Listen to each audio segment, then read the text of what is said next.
आपके पास जो इतनी बड़ी अचीवमेंट्स हैं, आप रॉयल एम्बेसडर जैसे एक प्रेस्टिजियस रैंक पे पहुँचे और कई करोड़ों में आपकी इनकम है। आज कई सारी आइडियाज़ पे आपकी टैपिंग है।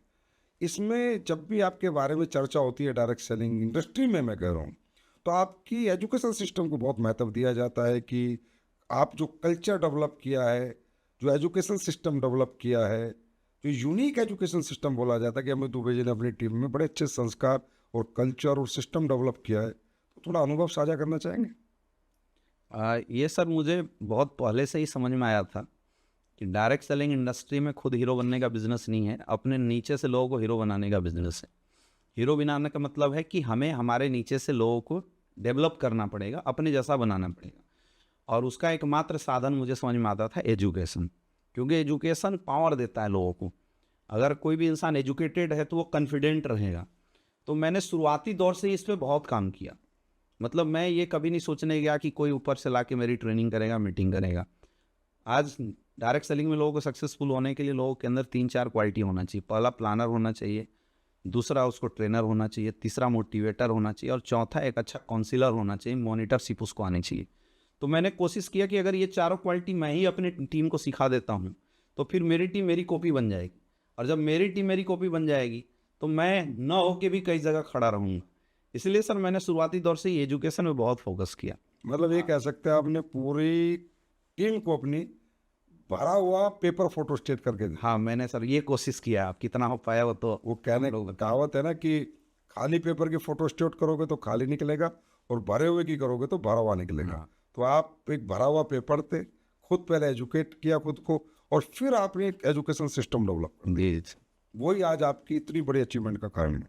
सर आज एसलीपीएस वेलनेस में सबसे ज़्यादा डायमंड्स लीडर आपके पास हैं, diamond leaders and above. Luxury car भी आप ही के ग्रुप में है, अचीवमेंट्स भी आप ही के ग्रुप में है, यंगस्टर्स भी सबसे ज़्यादा अचीवर आप ही के ग्रुप में है। ये सब कैसे और उसका श्रेय किसे देते हैं आप? सर एसलीपीएस वेलनेस तो एक ऐसी संस्था जहाँ पे अचीवरों की लाइन लगी हुई है। हाँ, कुछ अच्छे ग्रुप को लीड करने का मुझे सौभाग्य मिला है। आज हमारी टीम में लगभग 120 से ज़्यादा लोग डायमंड हैं और लगभग 80 से ज़्यादा लोग करोड़पति एंड एबव ग्रुप में हैं। अगर मैं इसका श्रेय किसी को देना चाहूँगा तो मैं बोलूँगा मेरा तो इसमें कोई रोल नहीं है। डायरेक्ट सेलिंग बिजनेस है, अपलाइन से पूछो कैसे, करके देखो ऐसे, डाउनलाइन बताओ ऐसे और बीच में कमाओ पैसे। मैंने सर हमेशा वही किया। मैंने हमेशा आप लोगों से सर गाइडलाइन लिया, अपने सीनियर लीडर्स से मैंने गाइडलाइन लिया और जैसा बताया गया मैंने सिर्फ 100% फॉलो करवाया। आपको याद है कि मैं हर 4 महीने बाद सर आपके पास बैठता हूँ और आप जो बोलते हैं, जो प्लानिंग लिख के देते हैं, मैं सेम हूबहू अपनी टीम में फॉलो करवाता हूँ शुरू से ही। आज से नहीं, मतलब 2016 से हम लोग काम शुरू किए। 3 महीने बाद सर हमारी पहली मुलाकात थी और करीब 6 महीना बाद ऑफिशियली मुझे आपके साथ कनेक्ट होने का मौका मिला। तो आपने जो आज तक मुझे गाइडलाइन दिया सर, मैंने वही किया। मेरे upline Shiv Kumar sir, Mahipal sir ने मुझे जो बताया मैंने वही किया है। तो इसमें रोल हमारा नहीं है, हम तो मात्र एक नाम है। इसमें रोल हमारे ग्रेट अपलाइंस का है और हमारी जो टीम है उन्होंने मुझे बहुत अच्छे से फॉलो किया। जब जब ट्रेनिंग की बात थी वो लोग सामने आए, जब जब वर्किंग स्ट्रेटजी की बात थी जो हमने बना के दिया लोगों ने फॉलो किया। मैं तो भाई आपको एक बात बताता हूँ, मेरा 18 साल का इस इंडस्ट्री का एक्सपीरियंस है। 18 साल में मैं एक पहला व्यक्तित्व ऐसा देख रहा हूँ इतनी कम उम्र का, क्योंकि आपकी अभी अंडर 30 एज है, जो इतने बड़े रैंक पे आने के बाद, इतना बड़ा अचीवर बनने के बाद उसमें तनिक भी ईगो नहीं आया, घमंड नहीं आया। नहीं तो हमारे यहाँ पर ना जो ओवर 35 उनको कभी घमंड नहीं आता क्योंकि वो धक्के खा के आए हैं। लेकिन जो 20 से 28-30 साल के बच्चे तो ऐसे सोचते हैं कि इन्होंने पूरी कंपनी उठा रखी है, इन्होंने अप्लाई का सिस्टम चला रखा है, इनकी वजह से दुनिया चल रही है और ये हट जाएंगे तो सब खत्म हो जाएगा। इस लेवल का घमंड आ जाता है। हमें बहुत काउंसलिंग करनी पड़ती है, बच्चा बच्चा बैठ के समझाना पड़ता है, बेटा ऐसे मत करो, तुमने नई उम्र में तरक्की प्राप्त कर ली है, बर्बाद हो जाओगे। आप अपने आप को कैसे इन चीज़ों से, नेगेटिव माहौल से, पॉलिटिक्स से, घमंड, मतलब जो इतनी नेगेटिव चीज़ें उन सबसे दूर कैसे रख पाते हो? घमंड सर उनको आता होगा जो धक्के नहीं खाए हैं। मैं तो सिर्फ एक ही चीज़ सोचता हूँ कि अगर मेरे में बहुत कुछ होता तो 5 साल में धक्के क्यों खा रहा था। और मैं बोलता हूँ कि मैं अगर बहुत बेकार होता तो यहाँ 7-8 साल में इतनी बड़ी अचीवमेंट क्यों आई। हर चीज़ों का एक रोल होता है। अगर हम लोग आज यहाँ पे बड़ी ग्रोथ किए हैं, इसमें सिर्फ मेरा रोल नहीं, और हम बोलते हैं कि हमारा तो रोल वो 10% का है।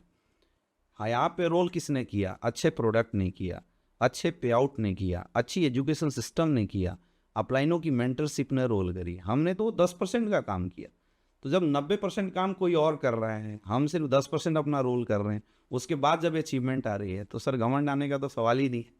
इसलिए मुझे कभी ऐसा नहीं लगा कि मैंने बहुत बड़ा मतलब कुछ कर लिया है, क्योंकि पास्ट को जब मैं देखता हूँ तो मैं समझ में आ जाता है कि बेटा तू कुछ नहीं है, ये माहौल, ये इकोसिस्टम अच्छा बना इसलिए कुछ हो गया। हाँ, उसमें जो अपना एक छोटा सा रोल हो तो सबको कंट्रीब्यूट करना पड़ता है, लेकिन जो 90% काम है वो इकोसिस्टम ने किया, बाकी चीज़ों ने किया। तो सर मुझे नहीं लगता है कि इसमें फिर घमंड जैसी कोई बात आएगी। फ्यूचर में आएगा घमंड? सर कभी नहीं आएगा। ऐसे ही रहोगे? ऐसे ही रहेंगे। सर एक बहुत बड़ा रिकॉर्ड आपके नाम है।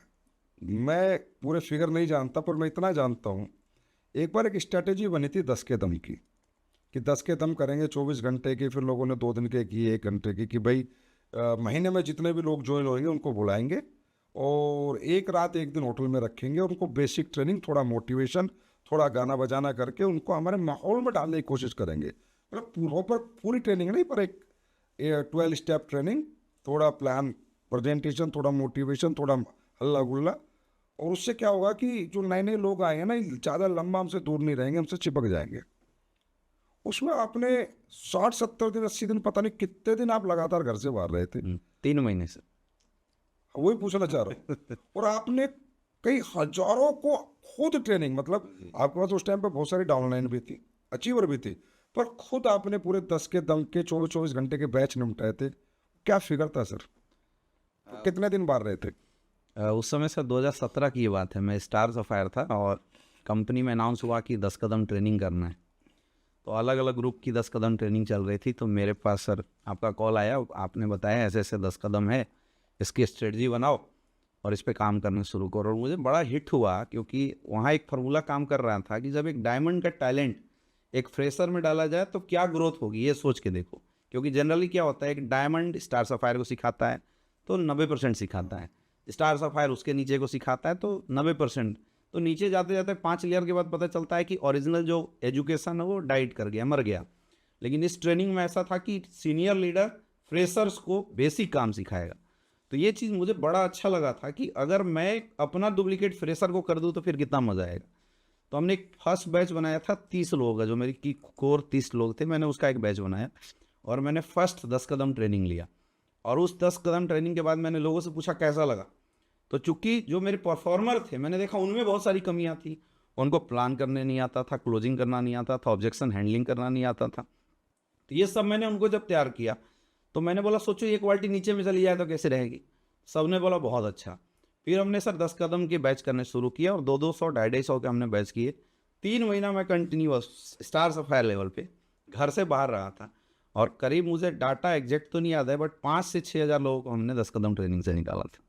और उसका फ़ायदा ये हुआ सर, 3 महीने बाद जो मेरी सेल थी अबाउट टू कैपिंग, मतलब मेरा 120-140 आईडी का उस समय बिजनेस रहा होगा, लेकिन उसके बाद 300-350-400 आईडी का मेरा बिजनेस 3 महीने बाद। हाँ, 3 महीने बाद मैं स्टार सफायर से फटाफट डायमंड बन गया। नहीं, ये तो मैं भी मानता हूँ कि आप बेस्ट फॉलोअर हो, बेस्ट। जी जी सर।